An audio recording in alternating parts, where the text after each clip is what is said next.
Praise the Lord.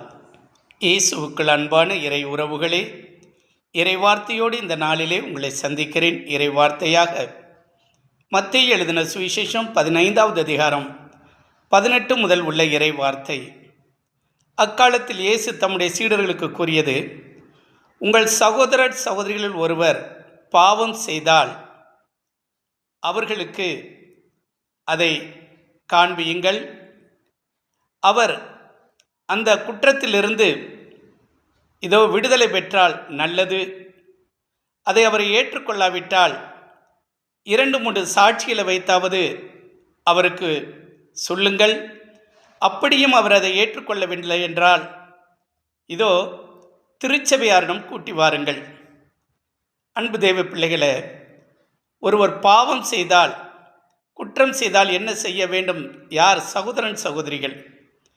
அப்படியும் அவர் கேட்கவில்லை என்றால் அவரை விட்டு விலகுங்கள் என்று சொல்லப்படுகிறது. என் அன்பு தேவ பிள்ளைகளே, நீங்கள் ஆண்டவருடைய சமூகத்திலே 2-3 ஒன்றாக கூடி எதை குறித்து நீங்கள் வேண்டுகிறீர்களோ அது நிறைவேறும் என்று சொல்லப்படுகிறது. ஒருமித்து வேண்ட வேண்டும். ஒரு குடும்பமாக மட்டுமல்ல, நண்பர்களாக சேர்ந்தாவது.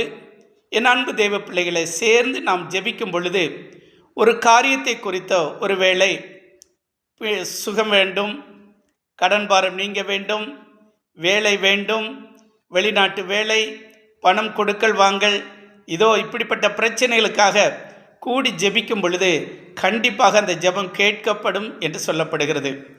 விண்ணுலகில் மண்ணுலகில் நீங்கள் எதை தடை செய்கிறீர்களோ அது விண்ணுலகிலும் தடை செய்யப்படும். மண்ணுலகில் நீங்கள் எதை அனுமதிக்கிறீர்களோ அது விண்ணுலகிலும் அனுமதிக்கப்படும் என்று ஆண்டவராகிய இயேசு கூறுகிறார். ஆம் அன்பு தேவ பிள்ளைகளே, நீங்கள் உண்மையோடு இருந்து எதை நீங்கள் தடை செய்கிறீர்களோ அது தடை செய்யப்படும், விண்ணுலகிலும் அது ஏற்றுக்கொள்ளப்படும் என்று ஆண்டவர் கூறுகிறார். ஆமேன்.